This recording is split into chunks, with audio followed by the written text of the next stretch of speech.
para humilhar o Lula de alguma forma. A gente já sabe que o Trump tem esse ímpeto, a gente já sabe que o Trump está por aqui com o Lula, por aqui com o Alexandre de Moraes. Olá pessoal, seja muito bem-vindo ao nosso canal. Acaba de chegar uma nova informação, uma nova notícia lá dos Estados Unidos que está pegando fogo, está bombástico. Você precisa assistir esse vídeo até o final. Vocês que estão chegando agora, já se inscreve no nosso canal, já ativa o sininho para não perder a notificação. Já deixa seu like também, que ajuda nós demais aqui no nosso conteúdo. Já deixa seu comentário, o que tá achando do vídeo, de que cidade você é, pra gente saber aonde está chegando o nosso vídeo. Eu também comento todos os comentários e deixo o like também. E sem mais enrolação, vamos para o vídeo, vamos para o conteúdo. O Brasil inteiro está dando atenção para isso aqui. Então vamos para o conteúdo que está bombástico, está pegando fogo. Falar da Assembleia Geral da ONU, que é o evento mais importante da diplomacia mundial. Deixa eu colocar aqui o print. Ó, há uma semana da Assembleia da ONU, parte da delegação brasileira ainda aguarda visto dos Estados Unidos. Então, olha só, o Trump me parece que está realmente com essa ideia de querer humilhar o Lula e a equipe do Lula, a comitiva do Lula. Então, faltando uma semana para o evento, essa matéria aqui tem uns dias já, faltando uma semana para o evento, a comitiva ainda não tinha recebido todos os vistos necessários. Vejam o caso do Alexandre Padilha, que inclusive já desistiu de vir. Vocês estão sabendo, Alexandre, vocês sabem quem é Alexandre Padilha, né? O Alexandre Padilha já desistiu de vir, que vai ser muita humilhação para ele. Mas vamos falar já do caso dele. Olha aí, a tensão em torno do tema se intensificou após o Donald Trump indicar que poderia restringir a concessão de vistos a autoridades brasileiras que pretendem participar da Assembleia.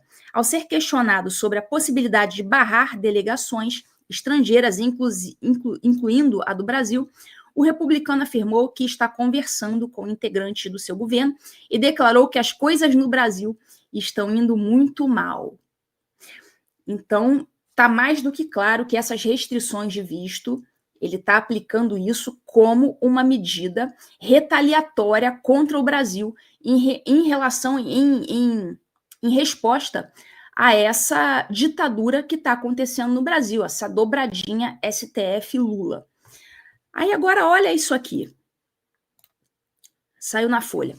Estados Unidos restringem circulação de Padilha, sabe, Alexandre Padilha, em Nova York a 5 quarteirões. Então, vocês lembram que eles tiraram o visto do Padilha e da família do Padilha. Isso aí vocês estão lembrados. Vocês sabem quem é o Padilha, né? A gente falou aqui dele. Ele foi aquele idealizador dos mais médicos. Então, ele é uma pessoa que é considerada aqui pelos Estados Unidos, ele é considerado um violador de direitos humanos, porque todo mundo sabe o que foi o Mais Médicos. Foi aquela exploração dos cubanos para injetar dinheiro brasileiro em Cuba. Foi isso que aconteceu. Então, aquilo ali foi uma baita violação de direitos humanos. Um dos idealizadores foi o Alexandre Padilha. E como o meu amigo, o Paulo Figueiredo, falou, os Estados Unidos têm boa memória. Então, na época que saiu a restrição de visto do Padilha e da família do Padilha, o Paulo Figueiredo tinha falado pouco antes, olha, vocês vão ver essa semana que os Estados Unidos têm boa memória. E aí não deu outra. O Marco Rubio, ele tem essa ascendência cubana, então ali, para ele, deve ter sido uma satisfação pessoal para o Marco Rubio aplicar essa sanção no Padilha e na família dele, porque, né, o Alexandre Padilha acabou prejudicando, né, violando direitos humanos de milhares e milhares de cubanos. Então, deve ter sido uma satisfação pessoal para o Marco Rubio. Só que o Alexandre Padilha, ele está na comitiva do Lula, e tem ali um acordo, digamos assim, entre os países que fazem parte da ONU, tal, para concessão de vistos a essas comitivas desses países, tal. Então, o que os Estados Unidos fizeram? Eles falaram, bom, a gente cortou o visto do Padilha, mas como ele está na comitiva do Lula, a gente vai ser muito legal. Então, nós vamos deixar ele vir, só que ele vai ter que ficar nesse quadradinho aqui. Quer dizer, ele não vai nem poder Ele não poderia nem circular pela ilha de Manhattan. Ele teria que ficar ali circunscrito aquelas 5 quadras ali, né, no entorno do prédio onde vai acontecer a Assembleia Geral da ONU. Então, o que aconteceu? Ele acabou desistindo de vir. Acho que seria muito humilhante. Eu até achei que ele viria mesmo assim, mas parece que ele desistiu de vir. Ó, Padilha desiste de ir a Nova York após restrições do Trump. Acho que realmente seria muito humilhante. E o Lewandowski, que teve também o visto cortado para os Estados Unidos, ele foi autorizado excepcionalmente a vir a este evento. Então, parece que, em relação ao Lewandowski, não tem essa mesma restrição, né, geográfica que deram para o Padilha. Então, o Lewandowski foi autorizado a vir, mas excepcionalmente, só para esse evento. Então, as coisas continuam bem sinistras, né, entre o governo Trump e o pessoal do Lula. Mas, enfim, o Lula, ele vai abrir o evento, como acontece há anos, né? Porque o Lula é especial. O Brasil, ele sempre abre a Assembleia Geral da ONU. E vocês sabem, é sempre o Brasil que abre. É sempre o Brasil. Há décadas e décadas. Desde 1947, é o Brasil que abre a Assembleia Geral da ONU. Por quê? Porque em 1947, lá na primeira Assembleia Geral da ONU, ninguém queria ser o primeiro a discursar. Todo mundo estava com medo, né, todo mundo estava receoso, né, tinha acabado de encerrar as guerras, estava todo mundo ali naquele clima político ainda muito instável, e os países estavam com receio de que isso gerasse, né, uma posição delicada, estavam com medo de criar entrevero com outros países, tal. Então, o representante brasileiro na época, que era o Oswaldo Aranha, deixa eu botar a carinha dele aqui, o Oswaldo Aranha, ele era o ministro das Relações Exteriores naquela época, e ele acabou indo lá e, né, matou no peito e fez o primeiro discurso na Assembleia Geral. Então, isso do Brasil ser o primeiro, isso não está escrito em lugar nenhum, né? É uma tradição, não é uma lei, não é nenhuma resolução, é uma tradição não escrita, porém é uma tradição respeitada. Então, o secretário-geral da ONU, ele faz uma primeira fala inicial e depois o Brasil é o primeiro país a discursar. E logo depois do Brasil, aí vem os Estados Unidos por serem o país sede. Então, o secretário-geral da ONU é a primeira pessoa a falar, depois o Brasil é o primeiro país a discursar e depois os Estados Unidos. Mas, enfim, algo me diz que o Trump vai usar esse evento. Deixa eu tirar aqui o Aranha. Algo me diz que o Trump ele vai usar esse evento para humilhar o Lula de alguma forma. A gente já sabe que o Trump tem esse ímpeto, a gente já sabe que o Trump está por aqui com o Lula, por aqui com o Alexandre de Moraes. E parece que o Lula já decidiu vir para os Estados Unidos, vir para a Assembleia e decidiu deixar os Estados Unidos de fora em um evento aqui nos Estados Unidos, em pleno território americano. Vocês viram isso? Ó, Brasil e aliados não convidam Estados Unidos para reunião sobre democracia em Nova York. Então vai ter a Assembleia da ONU, certo? Aí vai estar todo mundo, tal, Estados Unidos, tudo bem. Aí, no entorno desse evento da ONU, eles vão fazendo aqueles pequenos converscotes, né? Aqueles eventos paralelos. E vai ter esse evento paralelo aí, esse evento sobre democracia, né? Reunião sobre democracia em Nova York. Então, eles aproveitam a vinda para a Assembleia Geral da ONU para fazer esses converscotes paralelos. E o que o Lula teria decidido, segundo aí a Folha de São Paulo? Decidiu não convidar os Estados Unidos para esse eventinho paralelo aí, em pleno território americano, em plena Nova York. Ó, segundo funcionário do governo brasileiro, não há condições para a participação de um país que teve uma virada extremista. Então, olha o absurdo da coisa. Eles vão estar aqui nos Estados Unidos, vão chamar os Estados Unidos para participar, porque estão dizendo que os Estados Unidos tiveram uma virada extremista. Olha só, Brasil e aliados decidiram não convidar os Estados Unidos para a reunião Democracia Sempre, que será realizada às margens da Assembleia Geral da ONU em Nova York na semana que vem, no caso, a partir de amanhã. Um funcionário do governo brasileiro afirmou que apenas países democráticos são convidados para o encontro. Ele deve convidar, o Irã, deve convidar a China, a Rússia, países super democráticos. A Coreia do Norte, super democrática. Mas os Estados Unidos não. Os Estados Unidos, segundo eles, não são democráticos. Engraçado que eles estão topando fazer esse evento nos Estados Unidos, que eles estão dizendo que não é um país democrático e, portanto, não vão convidar. Mas você vê que é um contrassenso, né? Então faz em outro lugar, Arruma outro lugar para fazer. Vai lá para a China fazer o evento sobre a democracia. Vai lá para o Irã fazer evento sobre a democracia. Não vem fazer aqui nos Estados Unidos? O encontro que acontecerá na próxima... então esse evento da democracia vai ser na próxima quarta. Segundo ele, não existem condições para a participação de um país que teve uma virada extremista e cujo governo está questionando a democracia e as eleições brasileiras. Então faz em outro lugar. Não vem fazer aqui.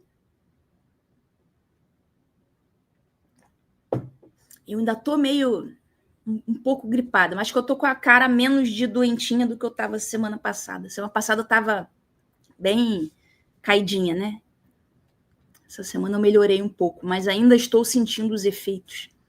Ainda estou com a garganta meio arranhando. Né? Que loucura!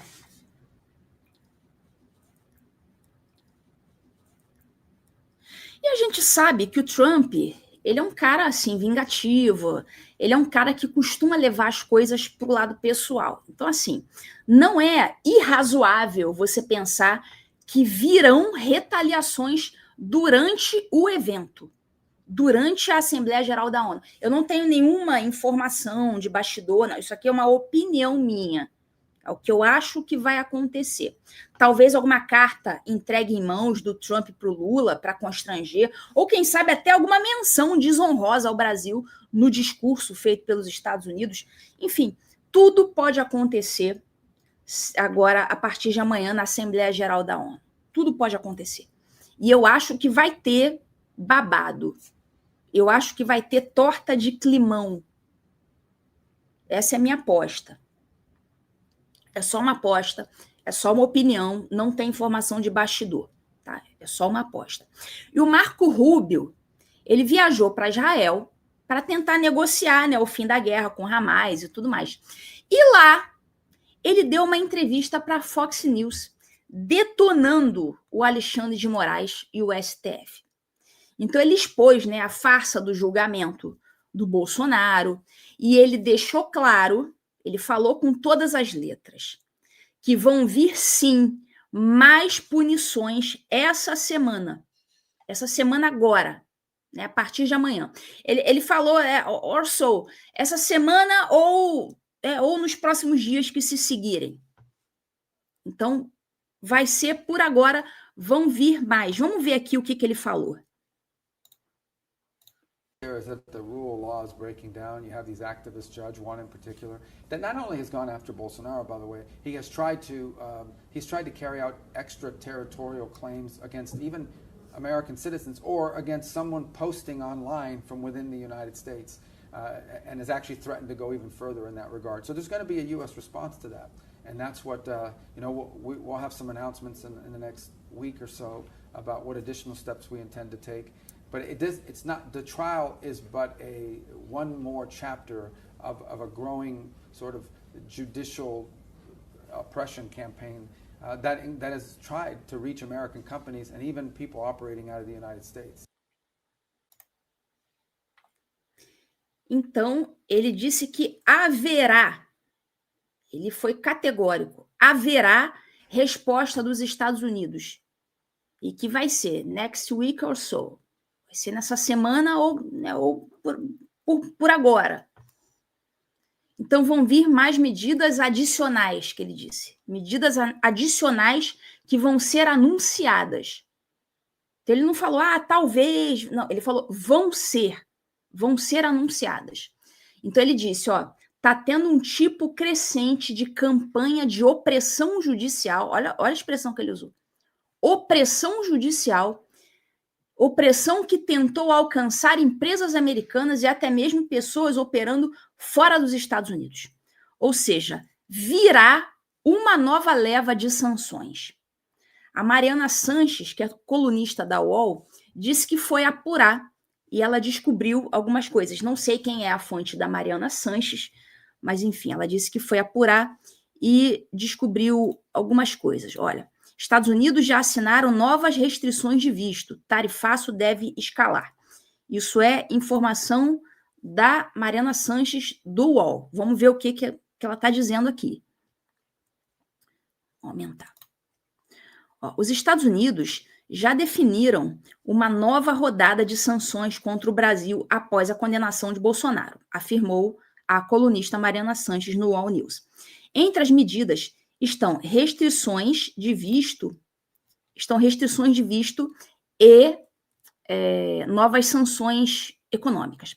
Aí ela disse o seguinte, Rubio não explicou exatamente quais medidas serão essas, mas fomos apurar. Uma fonte do governo Trump que toma parte nesse tipo de decisão me disse que até já estão assinadas as restrições de visto para autoridades brasileiras. Essa tomada de decisão é iminente. Ou seja, é uma coisa, né, para ontem, vai acontecer logo. Né? Já tem novas restrições já assinadas. É iminente. O entendimento do governo Trump é que não pode ficar só nisso, já que seria pouco. Eles também estão trabalhando com a possibilidade de escalar tarifas contra o Brasil. Falamos, por exemplo, de produtos como aeronaves da Embraer ou suco de laranja. Uma série de produtos que voltaria ou estaria sob a taxação. Seria um impacto econômico importante para o Brasil, segundo apurou a Mariana Sanches. Então, ela está aí falando de novas restrições de visto e sanções econômicas. Mas eu, Ludmila, estou dizendo, não tenho essa informação de bastidor, tá? Isso aí é uma opinião minha, isso é só uma leitura que eu estou fazendo. Nós sabemos que não é só isso que está na pauta do dia, que está na pauta do Departamento de Estado. Não é só isso. Claro, vem mais visto, podem aplicar novas sanções tarifárias contra o Brasil, isso aí tudo a gente sabe que está rolando, mas a gente sabe também que os escritórios das esposas dos ministros estavam sendo investigados. E também o tal do Instituto Lex, que serve, né, já saiu aí na matéria da Malu Gaspar, todo mundo já sabe que esse Instituto Lex serve para ocultar o patrimônio da família do Alexandre de Moraes. Está tudo lá, apartamento, né, imóveis, está tudo lá nesse Instituto Lex, e a gente sabe que os Estados Unidos já apuraram isso. Então, assim, eu não sei se o Paulo Figueiredo ou o Eduardo Bolsonaro já sabem, acredito que nem eles saibam ainda, e talvez nem a decisão tenha sido tomada. Ou seja, talvez nem mesmo o Marco Rubio saiba exatamente qual vai ser a próxima sanção. Eles estão estudando e tudo mais. A gente sabe que os demais ministros já perderam os vistos, exceto aqueles 3, Fux, Mendonça e Cássio. Os outros já perderam os vistos. Então, em matéria de sanções individuais contra os ministros, tá? Sanção individual, agora só restam as sanções Magnitsky, certo? Eles podem aplicar sanções contra o Brasil, tarifas, etc. Eu estou falando de sanção individual, sanção ali no CPF dos ministros. Como os vistos já foram tirados, sanções individuais agora vão ter que ser sanções financeiras, ou seja, sanções Magnitsky. Vamos aqui para mais uma nova informação acaba de chegar aqui para vocês. Kassab volta a manifestar apoio à anistia e diz que a questão está resolvida. Figura-chave do Centrão, o líder do PSD, respondeu de forma favorável ao ser abordado por Valdemar de Costa Neto, do PL. O presidente nacional do PSD, Gilberto Kassab, manifestou apoio explícito à proposta de anistia a condenados e investigados por envolvimento nos atos de 8 de janeiro. A declaração, segundo o registro do portal Metrópolis, foi feita nesse sábado, durante participação dos Rocas Festival, evento volta ao setor de equilíbrio realizado em Itaú, no interior de São Paulo. Kassab entregou um painel ao logo do presidente do PL, Valdemar Costa Neto, com mediação do deputado estadual Tomi Abduch, republicano ligado à base bolsonarista. Durante o combate, Valdemar cobrou publicamente uma definição do PSD sobre o projeto da anistia que tramita no Congresso Nacional, cuja eventual aprovação pode beneficiar o ex-presidente Jair Bolsonaro, considerado aos 27 anos de prisão pelo Supremo Tribunal Federal, STF. Em resposta, Cannabis afirmou: para mim, essa questão está resolvida. A situação favorável à anistia. A fala foi recebida com aplausos por Valdemar, que tem pressionado pela unificação de partido do centro-direita em torno da pauta. A posição de Kassab deve turbinar a mobilização política em curso por parte de legendas do centrão e da direita institucional em defesa da anistia. A proposta tem aliados em Brasil, com apoio entre lideranças partidárias, sobretudo depois da condenação do STF. No Congresso, deputados e senadores articulam a volta da medida ainda nesse segundo semestre. Então esse foi o vídeo. Se você gostou desse conteúdo, já deixa seu like, já se inscreve, ativa o sininho para não perder a notificação. Todos os dias tem vídeo aqui para vocês. E muito obrigado por chegar até o final. Seu comentário ajuda nós demais também. Comente aí o que você achou do vídeo, de que cidade você é. Eu vou deixar o coraçãozinho no seu comentário. E vou ver e vou comentar também o seu comentário. E até o próximo vídeo.